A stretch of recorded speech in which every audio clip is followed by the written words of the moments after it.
안녕하세요. 맘편한 보험입니다. 요즘 뉴스나 기사만 봐도 5세대 실손보험이라는 단어가 자주 등장합니다. 그러다 보니 상담 현장에서도 비슷한 질문을 정말 많이 받는데요. 지금 4세대인데 5세대 나오면 또 바꿔야 하나요? 아직 1세대 실손인데 이걸 계속 유지하는 게 맞을까요? 이 질문들에서 공통적으로 느껴지는 건 정보 자체보다 불안감입니다.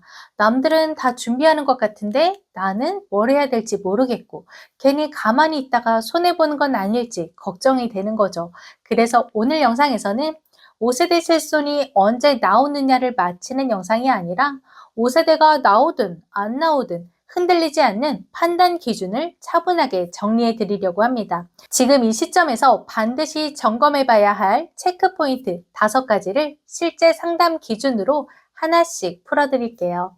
가장 먼저 확인하셔야 할 건 보험 약관을 보는 게 아니라 지난 1년간 내가 병원에서 실제로 어떻게 돈을 썼는지를 보는 겁니다. 이유는 단순한데요. 실손보험은 구조가 바뀌어도 결국 병원 이용 패턴에 따라 유불리가 갈리기 때문입니다.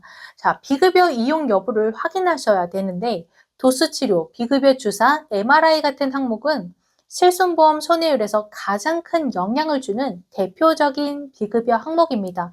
만약 지난 1년간 도수치료를 정기적으로 받았거나 비급여 주사를 반복적으로 이용했다면 향후 비급여 관리가 강화되는 구조에서는 보장 체감이 크게 달라질 수 있죠.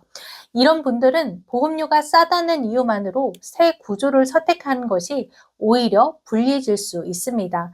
두 번째는 병원 방문 빈도를 점검하세요. 반대로 1년 동안 병원을 한두 번 갈까 말까 하고 대부분 건강검진 정도만 받는 분들도 계십니다. 이 경우 보장은 넓지만 보험료 부담이 큰 구조로 계속 유지하는 것이 과연 합리적인지 점검해 볼 필요가 있습니다. 핵심은 이겁니다. 실손보험은 보장 범위보다 내가 쓰느냐 안 쓰느냐가 더 중요한 거죠. 자, 두 번째는 실손보험이 몇 세대인지 정확히 아는 것인데요.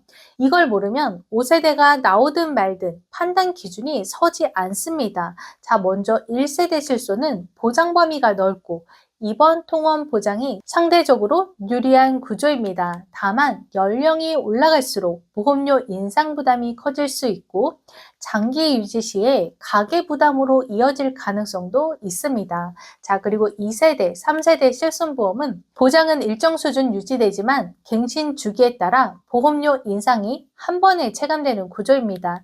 자, 4세대 실손은 보험료는 상대적으로 낮아졌지만 병원 이용 시 본인 부담 비율이 커졌습니다. 현재 논의되고 있는 5세대는 이 4세대 구조를 바탕으로 급여 중심 관리가 더 강화되는 방향으로 이해하시면 됩니다.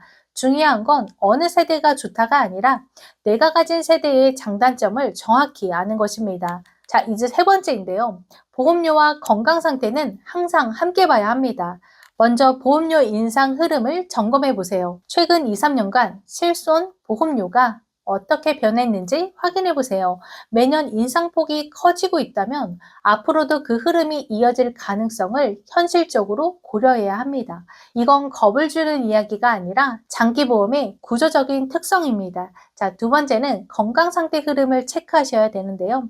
또 하나 중요한 게 있습니다. 지금 당장의 병명이 아니라 건강 상태가 좋아지는지 나빠지는지의 흐름입니다. 최근에 약 복용을 시작했거나 재검사나 추적 관찰 이야기를 들었거나 치료 가능성이 언급된 상황이라면 향후 실손 전환이나 신규 가입 시에 조건이 까다로워질 수 있습니다. 이런 경우에는 현재 가지고 있는 실손의 가치가 더 커질 수가 있는 거죠. 자, 이제 정리해 드릴게요. 건강하고 병원 이용도 거의 없다면 5세대 출시 이후에 보험료와 구조를 비교해보는 선택이 가능합니다. 자, 지병이 있거나 비급여 치료 이용이 잦다. 그러면 기존 실손 유지가 상대적으로 유리할 가능성이 크죠.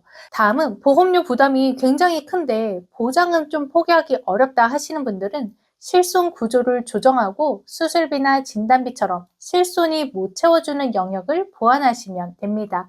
이게 바로 상담 현장에서 실제로 사용하는 현실적인 전략입니다. 보험은 남들이 좋다니까가 아니라 내 상황에 맞느냐가 기준이 되어야 합니다. 오늘 말씀드린 체크 포인트만 정리해 보셔도 5세대 실손 이야기가 나올 때 불안보다 판단이 먼저 섰을 겁니다. 마지막으로 꼭 드리고 싶은 말씀은 5세대 실손은 누군가에게는 기회일 수 있고 누군가에게는 굳이 바꿀 이유가 없는 선택일 수도 있습니다. 중요한 건 제도가 아니라 내 상황을 먼저 이해하는 것입니다. 그 기준만 세워두시면 앞으로 실손보험이 어떻게 바뀌던 크게 흔들리지 않을 거예요. 오늘 내용이 도움이 되셨다면 좋아요, 구독, 알림 설정 부탁드리고 다음에 도움이 되는 영상으로 또 다시 찾아뵙겠습니다. 감사합니다. 본 광고는 손해보험 광고 심의 기준을 준수하였으며 유효기간은 심의일로부터 1년입니다.